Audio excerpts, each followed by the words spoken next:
Hello everyone, doctor Atul here. So last time हमने बात की थी कि किस तरह से ज़्यादा पानी पीना, ज़्यादा यूरिन करना ये गंभीर बीमारियों के लक्षण हो सकते हैं। इसमें से एक बीमारी होती है पायोमेट्रा। इसमें क्या होता है, इसमें यूट्रस में पस भर जाता है, तो यह एक जानलेवा बीमारी होती है। इसमें क्या क्या होता है, इसमें मोस्टली डॉग के यूट्रस से डिस्चार्ज आता है। मोस्टली ये एज डॉग्स में होता है, डॉग्स जिनकी उम्र ज़्यादा होती है उसमें होता है। और इसमें मोस्टली जब डॉग हीट में आता है, हीट में आने के 1-2 महीने बाद इसके सिम्टम्स आ सकते हैं। कभी कभी पेट पेरेंट्स इसको ऐसे मिस कर देते हैं, उनको लगता है कि अरे इसकी हीट तो बहुत लंबे टाइम चल रही है, और वो जो डिस्चार्ज आ रहा होता है यूट्रस से उसको वो नॉर्मल हीट वाली ब्लीडिंग समझते हैं। क्योंकि जो पस, मैं वैसे कह रहा हूँ बट पस की बजाय ये थोड़ा सा ब्लड जैसा मिमिक कर सकता है, ब्लड जैसा भी डिस्चार्ज हो सकता है। काफ़ी पेट पेरेंट्स को लगता है कि ये तो डॉग हीट में है, वो उसको सीरियसली नहीं लेते हैं। अगर ये लेट डायग्नोज हुआ तो ये जानलेवा हो सकता है। पेट पेरेंट्स के सवाल होते हैं, डॉक्टर साहब हमने तो कभी मीटिंग नहीं कराई, क्या ये इसलिए हुआ कि मीटिंग नहीं कराई? तो ये भी नहीं है, मीटिंग कराओ या ना कराओ ये तब भी हो सकता है। कुछ लोग मीटिंग कराते हैं तो फिर वो बोलते हैं डॉक्टर साहब ने मीटिंग कराई उस वजह से तो नहीं हुआ, तो ऐसा भी नहीं है, ये तब भी हो सकता है। क्या होता है कि एज बढ़ने के साथ साथ बॉडी की टेंडेंसी जो अपने आप को बैलेंस्ड रखने की होती है वो नहीं होती है, और यूट्रस में एक सिस्ट बन जाता है जो कि क्या करता है कि यूट्रस के अंदर पस अक्यूमुलेशन को सपोर्ट करता है। इस वजह से पूरा यूट्रस जो होता है वो पस से भर जाता है। तो ऐसी कंडीशन में क्या करना होता है, तो मोस्टली इसके 2 ट्रीटमेंट है, सर्जिकल एंड नॉन सर्जिकल।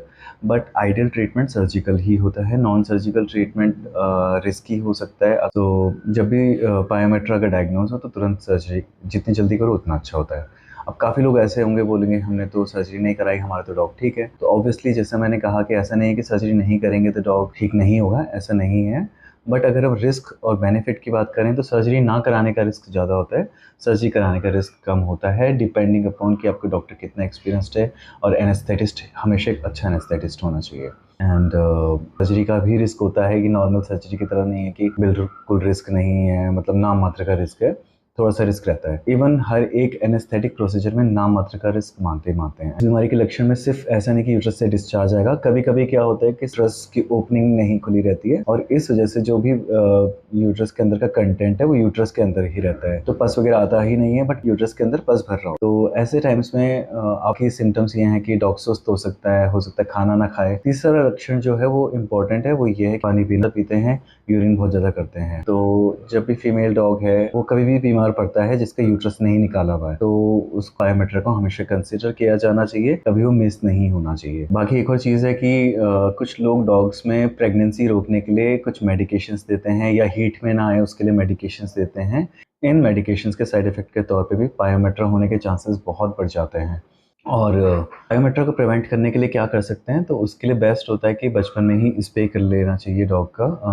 बचपन मतलब लगभग डॉग जब 1 साल का हो तब कर सकते हैं। हालांकि हर एक चीज़ के एडवांटेजेस डिसएडवांटेजेस होते हैं, स्प्रेइंग के भी डिसएडवांटेजेस में डॉग का ओवरवेट होना जैसी चीज़ें शामिल हैं। तो हर एक चीज़ ऐसा नहीं कि रिस्क फ्री है, बट यस अगर हम बायोमेट्रा के प्रिवेंशन की बात करें तो जिन डॉग्स का यूट्रस पहले निकाल लिया गया होता है तो उनको पायोमेट्रा नॉर्मली नहीं होता। और मोस्टली पायोमेट्रा अगर हो भी जाता है, सर्जरी अगर टाइमली हो जाए तो मोस्टली रिकवरी ठीक ठाक होती है, most of the times dog recover कर जाता है। अनफॉर्चुनेट केसेस में कभी कभी कुछ रेयरेस्ट केस में हो सकता है कि रिकवरी ना हो पाए।